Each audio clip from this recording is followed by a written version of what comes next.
I, 45M, never thought I'd be writing something like this. I'm using a throwaway account because some family members use Reddit. I'll be using fake names for everyone involved. This is probably going to be long, but I need to get it all out. I've been married to Sarah for 23 years. We met in college, she was studying to become a teacher, and I was getting my degree in construction management. We got married right after graduation, and everyone said we were the perfect couple. We have two wonderful kids, Jessica, 19F, and Mike, 16M. I run my own construction management company now, and Sarah teaches English at the local high school. Jessica met Tommy, 19M, during freshman orientation. He was the quiet kid sitting alone, and Jessica, being her friendly self, went up to talk to him. They instantly clicked. We soon learned about Tommy's background. His dad abandoned them when he was a baby, and his mom struggled with drug addiction. He spent most of his time either working part-time jobs or taking care of his mom when she was having bad days. Sarah was the one who first suggested that Tommy should spend more time at our house. She said no teenager should have to deal with that much responsibility. Soon, he was having dinner with us almost every night. He would help me with yard work on weekends, and Sarah would help him with his English assignments. He called us his second parents, and we truly saw him as another son. During their senior year, Tommy's mom went to rehab, and he stayed with us for 3 months. Sarah went above and beyond to make him feel welcome, decorated a room for him, bought him new clothes, helped him apply for colleges. Jessica was thrilled to have her best friend around all the time. They weren't romantic. Jessica always said Tommy was like her brother.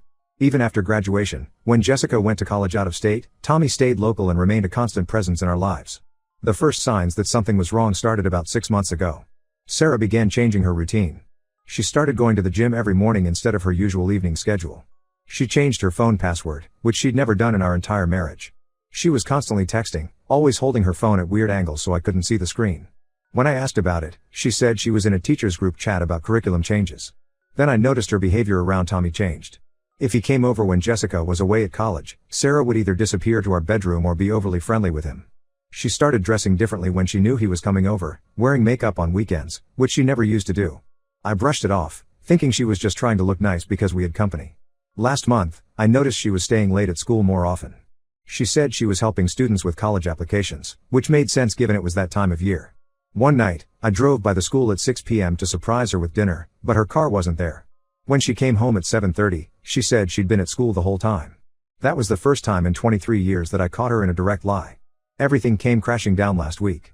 My laptop broke, and I needed to send some urgent work emails. Sarah was in the shower, so I used her laptop. She had forgotten to log out of her Gmail account. There was an email notification from Tommy with the subject line "Missing you already." My heart stopped. I know I shouldn't have, but I clicked it. What I found destroyed me. There were hundreds of emails going back 6 months. The early ones were innocent enough, Tommy asking for advice about college applications and family issues. But around February, the tone changed. Sarah started complimenting him more, telling him how mature he was, how she felt energized around him. Tommy began flirting back, and Sarah encouraged it. By March, they were planning meetups. They used hotels first, but then started meeting at school after hours in her classroom. The emails contained explicit details of their encounters. There were attached photos that made me physically sick, some taken in our house, in our bed, when I was at work.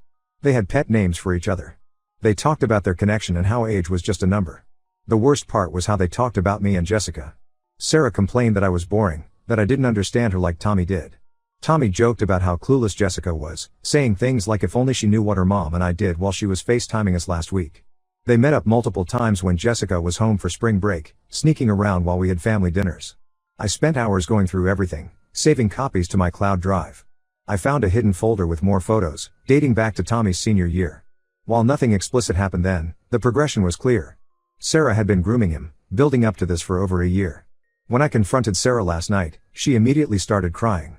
She didn't deny anything but tried to blame Tommy, saying he pursued her, that she was vulnerable because I worked too much. Then she switched to begging me not to tell Jessica, saying it would destroy her relationship with her best friend. When I showed her the emails where she was the one pursuing him, she broke down completely. I kicked her out. She's staying with her sister now. I haven't told the kids yet.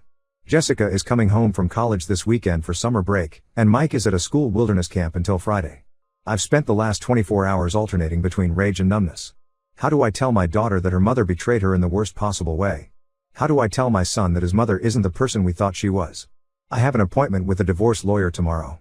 I've saved all the emails, photos, and hotel receipts I found. I know this will destroy our family, but Sarah and Tommy did that, not me. I just needed to get this off my chest before I have to face my kids. Their worlds are about to shatter, and I can't protect them from this pain. The worst part is that I keep thinking back to all the times I thanked Sarah for being so kind to Tommy, for treating him like a son. She watched him grow up. She helped him with homework at our kitchen table. She knew about his family issues and used them to get close to him. I don't know how someone could do this to their own family, to a kid they helped raise. I haven't slept since finding out. Every time I close my eyes, I see the photos, the emails, the lies. 23 years of marriage, gone.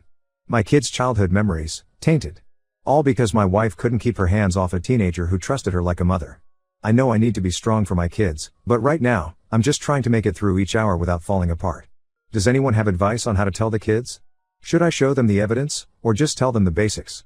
How do I protect them from the fallout when this gets out in our community? Update 1 first, I want to thank everyone for the overwhelming support on my original post. The past 2 weeks have been a nightmare, but your advice and kind words have helped me stay strong for my kids. Telling Jessica and Mike was the hardest thing I've ever done. After my last post, I called Jessica at college and told her she needed to come home immediately, that something serious had happened. She must have heard the pain in my voice because she drove through the night to get here. Mike had just returned from his wilderness camp that morning. I sat them both down in the living room, the same room where we'd had countless family game nights with Tommy. I had prepared what to say, but the moment I saw their concerned faces, all my practiced words disappeared. I started by telling them that their mother wasn't living with us anymore, that I had found something serious. Jessica immediately asked if it was another man. When I nodded, she asked who. The moment I said Tommy, she started shaking her head in denial. I had debated whether to show them the evidence, but Jessica demanded to see it. I showed them some of the tamer emails first. Mike just sat there, completely silent, while Jessica read through them. Her hands were shaking so badly she could barely hold my laptop. When she got to the parts where they mocked her, where Tommy joked about their secret meetings during her spring break visits, she completely broke down. She started screaming how could they over and over, throwing my laptop aside and pacing the room. She tried calling Tommy right there, but it went straight to voicemail. She left message after message, each one more desperate and angry than the last. Mike finally reacted then, grabbing his sister and hugging her while she cried. He hadn't said a word yet, just held his sister. That night was chaos. Sarah kept calling and texting all of us. She showed up at the house around midnight, banging on the door and crying that she needed to explain. Jessica went downstairs and opened the door, which scared me at first. But then I heard her tell her mother, "Go be with your teenage boyfriend. You're disgusting. He's my age, Mom. My age." She slammed the door so hard a picture fell off the wall. The next day, everything got worse. Jessica's phone buzzed during breakfast. It was Tommy, finally responding. She read his message out loud to us, her voice shaking with rage. He had written this long, rambling message about how he and Sarah had connected on a deeper level, how their love was real and transcendent. He claimed he never meant to hurt Jessica, that it just happened, but that he and Sarah were meant to be together. He even had the audacity to hope they could still be friends someday. Jessica posted screenshots of his message in their friend group chat. Within hours, everyone knew. Their mutual friends were sending Jessica messages of support, sharing stories of times they'd seen Sarah and Tommy together and thought something seemed off. One friend admitted seeing them at the Hampton Inn just 3 days ago, but assumed Tommy was just helping Sarah carry teaching supplies because she'd seen them walking in with bags. The news spread through our community like wildfire. Sarah's sister called me, horrified. Apparently, Sarah had only told her it was a mistake with a younger man. She hadn't mentioned it was Tommy or that he was Jessica's best friend. When she found out the full story, she kicked Sarah out of her house. That's when things got even more twisted. Sarah moved in with Tommy and his mother. Yes, you read that right. Tommy's mom, who we'd helped get into rehab, who'd trusted us with her son, is now hosting my wife's affair. She called me yesterday to explain. She said Sarah and Tommy were both adults, that their love was beautiful, and that I should be happy Tommy finally had a real mother figure in his life. The irony of that statement made me physically ill. The school where Sarah teaches got wind of the situation. Someone, not me, reported that she had been bringing Tommy to her classroom after hours while he was still a student. Even though nothing physical supposedly happened until after graduation, the school board launched an investigation. Sarah has been suspended pending their findings. Jessica has been incredible through all of this. Despite her own pain, she stepped up to help with Mike, who still barely speaks. She's cooking meals, helping him with homework, trying to maintain some normalcy. But I hear her crying in her room at night. She had to explain to her college professors why she needs to finish her finals remotely. Imagine having to tell your teachers that your mom is sleeping with your best friend. Mike finally broke his silence yesterday. He asked me if this meant he had to see Tommy at holidays now, if Tommy was going to be his stepdad. Then he threw up. He's refusing to go to school because some kids found out and were making jokes. I'm letting him take some time off while we figure things out.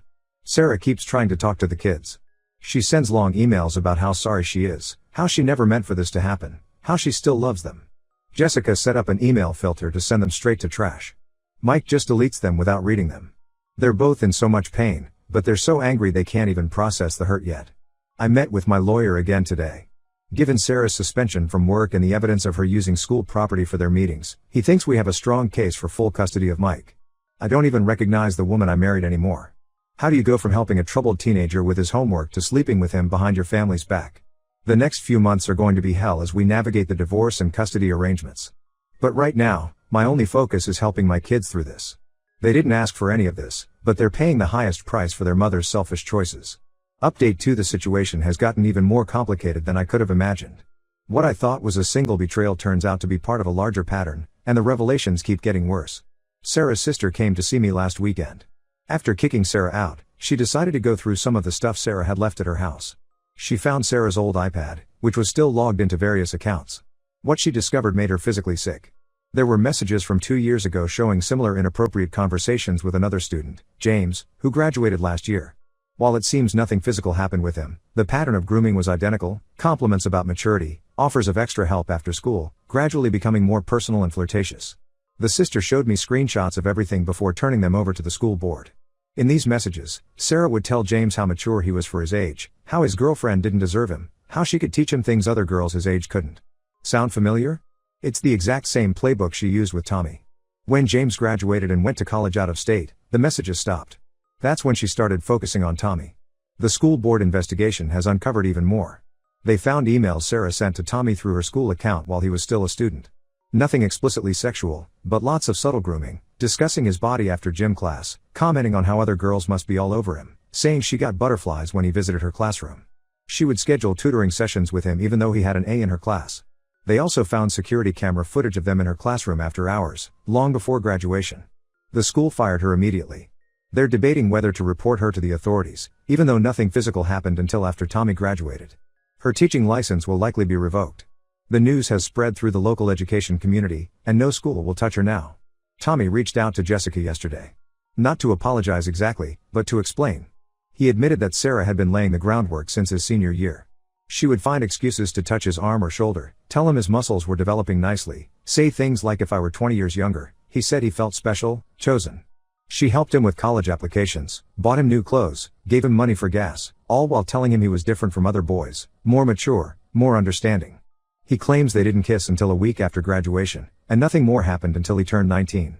But he finally seems to be realizing that she had been grooming him for over a year. He broke down crying, telling Jessica how Sarah would compare them, saying Jessica was still a child while he was a real man. The manipulation is so obvious now that he's starting to see it. Sarah's reputation in our community is completely destroyed. Most of our friends have blocked her number. Even her own parents won't speak to her after learning the full story. She lost her job, her teaching license is under review, and she can't even go to the grocery store without people whispering and pointing. Despite all this, she and Tommy are still together, living at his mom's house. But things aren't going well. My neighbor saw them having a screaming match in the driveway last week. Apparently, Tommy wanted to go to a college party with people his own age, and Sarah freaked out, saying he was trying to abandon her after she gave up everything for him. She's becoming increasingly controlling, calling him constantly when he's at work, demanding to know where he is and who he's with. The reality of their situation seems to be hitting them both. Tommy's working as a waiter while Sarah can't find a job. They're living in his childhood bedroom at his mom's house. The forbidden love fantasy is crumbling under the weight of real-world consequences. Mike is struggling with returning to school. A teacher overheard some kids making jokes about his mom being a cougar and had to break up a fight. We're looking at other school options for next year. Jessica has thrown herself into her studies, but she's had to block most of her old friend group because they keep trying to get details about the situation. The divorce proceedings are moving forward. Sarah didn't even contest my petition for full custody of Mike. Her lawyer probably advised her that fighting it would only make things worse, given the school board investigation. I'm just trying to get this over with as quickly as possible so we can all start healing. I never thought I'd have to warn my teenage son to be careful around his own mother, but that's where we are now. The woman I married is gone, replaced by someone I don't recognize. Someone who could groom and manipulate a teenager who trusted her like a mother. Someone who could betray not just me, but her own children. Update 3: I think this will be my final update. The divorce was finalized last week. Sarah didn't contest anything, not the custody, not the asset division, nothing. Her lawyer probably advised her that fighting would only make things worse, given everything that came out about her behavior at school. I got full custody of Mike, with Sarah getting supervised visitation twice a month. She hasn't even tried to use these visits yet. Mike says he wouldn't go anyway. He's doing better now. We switched him to a private school where nobody knows about the situation, and he's joined the basketball team. He's still quiet, but I see glimpses of his old self returning. Jessica is thriving at college, surprisingly.